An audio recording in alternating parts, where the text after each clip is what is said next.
Hello friends, welcome to another new video. তো গতকাল থেকে অন্নপূর্ণা যোজনার টাকা কাদের ঢুকেছে কাদের ঢোকেনি এটা নিয়ে অনেক প্রশ্ন। বিভিন্ন যে পোস্টগুলো রয়েছে আমাদের সোশ্যাল মিডিয়াতে বা কমেন্ট সেকশনগুলো, সেখানে দেখতে পাচ্ছি অন্নপূর্ণা যোজনা নিয়ে প্রচুর প্রচুর কনফিউশন এবং আক্ষেপ রয়েছে বহু ক্যান্ডিডেটের। তার কারণটা হচ্ছে একটাই, যে টাকা কিন্তু কালকে সবাই পায়নি।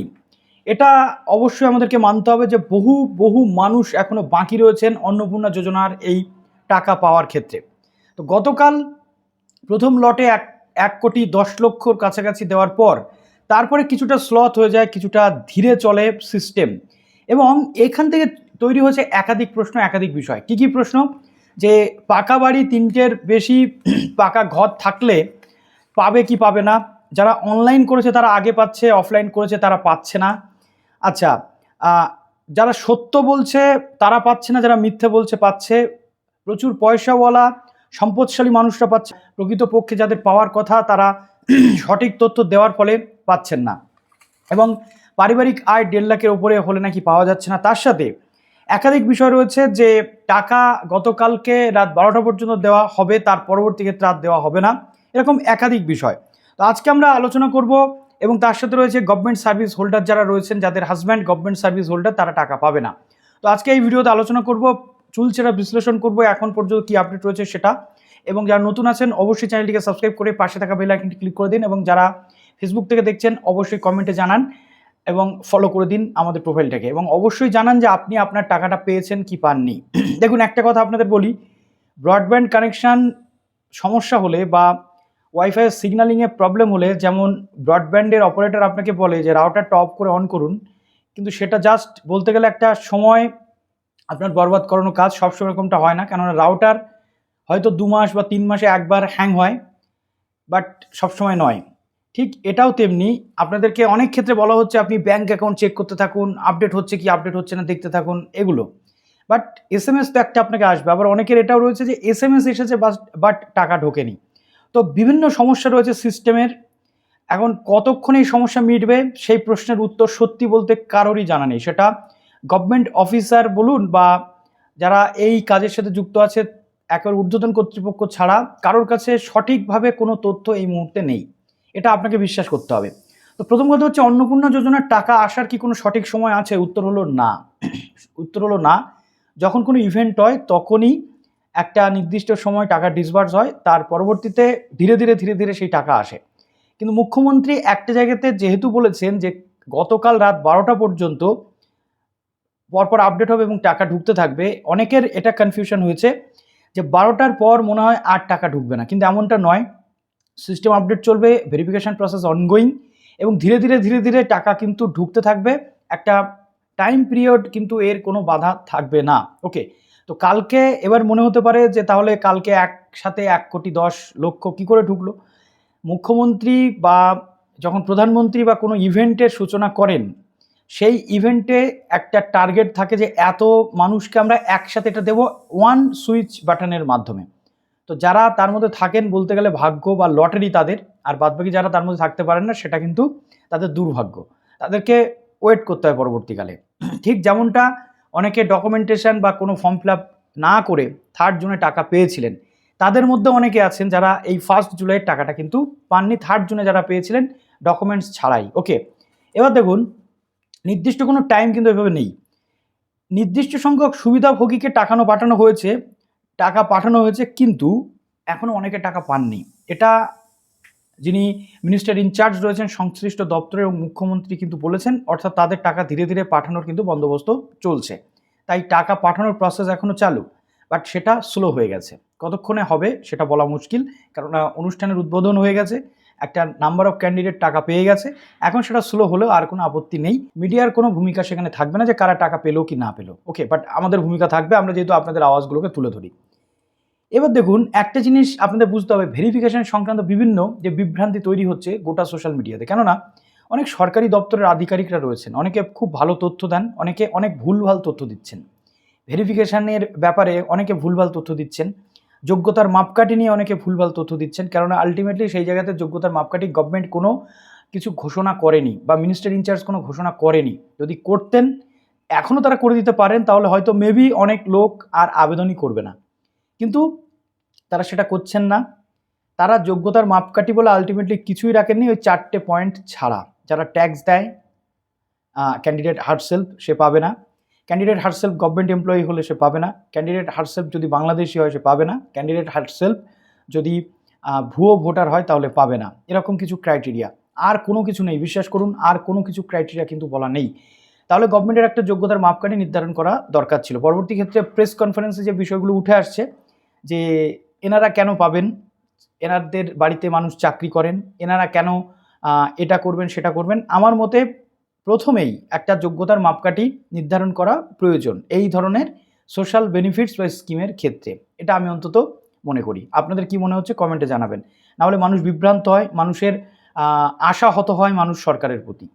নেক্সট যেটা রয়েছে, অনেক ক্ষেত্রে ভেরিফিকেশান হয়েছে অনেক জায়গাতে, ফিজিক্যাল ভেরিফিকেশান বা টেলিফোনিক, আবার অনেক জায়গাতে হয়নি। কেন হয়নি? তার কারণ যারা এই ভেরিফিকেশানের দায়িত্বে ছিলেন তাদের এখন অনেক অনেক প্রেশার রয়েছে। যেমন রেশন কার্ড, আয়ুষ্মান থেকে শুরু করে ভূমি সংক্রান্ত বিষয় একাধিক প্রেশার তাদের উপরে রয়েছে, এবং সবচেয়ে গুরুত্বপূর্ণ এরপরে সেন্সাস আসছে, তো তাদের কিন্তু সময় অনেকটা কম, যার ফলে এই সংক্রান্ত একটা গ্যাপ তৈরি হয়েছে। এবার প্রশ্ন হচ্ছে, যাদের ভেরিফিকেশানও হয়েছে, খবর আছে ফিজিক্যাল ভেরিফিকেশান বাড়ি থেকে করে যাওয়ার পরেও গতকালকে কিন্তু তারা টাকা পাননি, টিল নাও তারা টাকা পাননি। এই প্রশ্নগুলোর উত্তর একমাত্র সরকারই দিতে পারবেন। এই প্রশ্নগুলোর উত্তর একমাত্র সংশ্লিষ্ট কর্তৃপক্ষের যিনি মানুষরা রয়েছেন বা মিনিস্টার ইনচার্জ যিনি রয়েছেন তিনি দিতে পারবেন। 3টির বেশি পাকা ঘর থাকলে পাবে না, এটা একটা বিভ্রান্তিমূলক জিনিস ছড়াচ্ছে। বেশিরভাগ ক্ষেত্রে যারা এই সংশ্লিষ্ট বিভিন্ন বিডিও অফিস বা এখানকার যারা স্টাফরা রয়েছেন বা ডেটা এন্ট্রি অপারেটর, তারাই এই তথ্যগুলো ছড়াচ্ছেন।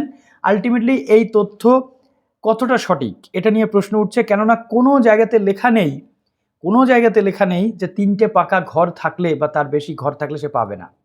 একটা কোনো মানুষ লোন নিয়েও ঘর করতে পারে, একটা কোনো মানুষ প্রধানমন্ত্রী আবাস যোজনা টাকা পেয়েও সে ঘর করতে পারে, তার সাথে নিজে কিছু টাকা দিয়ে, তাই না? তো সে 3টের থেকে বেশি 4টে ঘরও সে করতে পারে। তো এই জিনিসগুলো আটকাবার কোনো জায়গা নেই, তথাপি বিভ্রান্তি ছড়াচ্ছে। আর যদি গভর্নমেন্টের বলবার হয় যে 3টের বেশি ঘর থাকলে দেওয়া হবে না, তাহলে সেটা make it sure, make it clear, এটা কিন্তু ক্লিয়ার করা প্রয়োজন, ঠিক আছে? এবং গতকাল অনেক খবর আমার কাছেও আছে যে 3টের বেশি পাকা ঘর যাদের রয়েছে তারাও কিন্তু টাকা পেয়েছেন। তাই যারা পাননি তাদের ঠিক কোন কারণে এখনও পর্যন্ত ঢোকেনি এটা কেউ জানেন না। তাই ওয়েট করা ছাড়া, পেশেন্স রাখা ছাড়া আর কোনো দ্বিতীয় পথ নেই। নেক্সট হচ্ছে, যদি কোনো ব্যক্তি ভুল করে তাহলে কি হবে? Edit option. ছোটোখাটো ভুল করলে সমস্যা নেই, কিন্তু আধার কার্ডের নাম্বার ভুল হওয়ার জায়গা নেই। দেখা যাচ্ছে সে রেশন কার্ডের নাম্বার দিতে ভুলে গেছে বা এই ধরনের বিষয়, তো তাদের বলবো আপনাদের জন্য নতুন ফর্ম ফিল আপের জায়গা ওপেন হবে নাকি এডিট উইন্ডো ওপেন হবে সেটা এখনও পর্যন্ত কনফার্ম নয়, বাট নবান্ন সূত্রে লাস্ট একটা আপডেট ছিল যে নতুন ফর্ম ফিল আপ তাদের করানো হবে। সেটা কবে হবে সেটা নিয়ে প্রশ্ন উঠছে, বা ডিটেল কখন আসবে সেটা নিয়ে প্রশ্ন উঠছে। নেক্সট যেটা রয়েছে, একটাই প্রশ্ন অপেক্ষা করতে হবে, গভর্নমেন্ট সার্ভিস হোল্ডার যারা রয়েছেন তাদের বাড়ির যারা মহিলারা তারা পাবেন কি পাবেন না। দেখুন, বিভিন্ন ক্ষেত্রে মিনিস্টাররা বলছেন বা অর্থমন্ত্রী নিজেও বলেছেন যে সবাই কি পাবেন, এটা তো ইউনিভার্সাল নয়।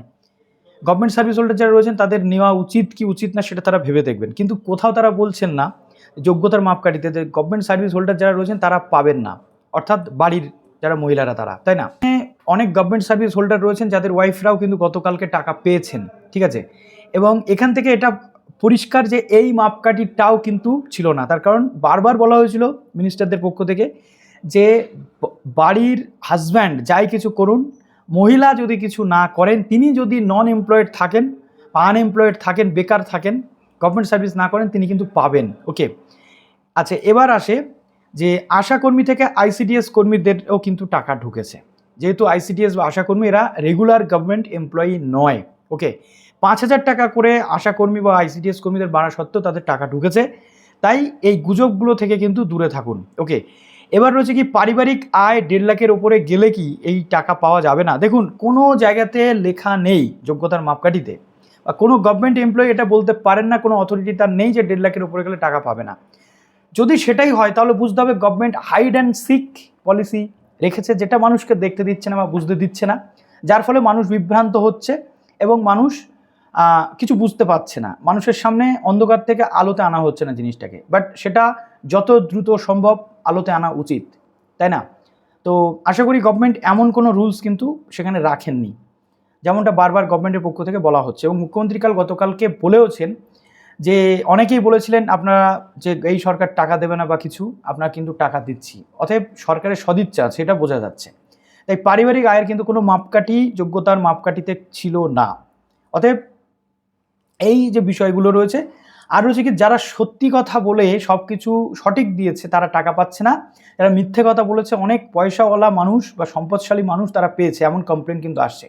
যদি এটা সত্যি সত্যি হয় তাহলে কিন্তু খুব সমস্যা, কেননা পাবলিক ইন্টারেস্ট লিটিগেশন কিন্তু সবার ক্ষেত্রে ওপেন রয়েছে। তার কারণ যদি কোনো ক্যান্ডিডেট সঠিক তথ্য দিয়ে টাকা না পায়, পাশের কোনো মানুষ দেখা যাচ্ছে কোটি কোটি টাকার বিজনেস বা সব কিছু আছে, তারা সঠিক ইনফরমেশান না দিয়ে টাকা যদি পেয়ে থাকে সেক্ষেত্রে কিন্তু কোর্ট কেস হবে, এবং এক্ষেত্রে কোর্ট কেসের জন্য অনেকে এগিয়েও যেতে পারে। ঠিক আছে, আচ্ছা এবার যেটা রয়েছে যে অনলাইনে যারা করেছে তাদের আগে ঢুকেছে, অফলাইনে পরে, এটা একটা মানে বিষয়। দেখুন, অনলাইন মানে আগে থেকে আপনার সেই ফর্মটা আপনি নিজেই ডিজিটাইজ করে দিচ্ছেন, তাই ভেরিফিকেশনের ক্ষেত্রে অনেক সুবিধা হয়েছে।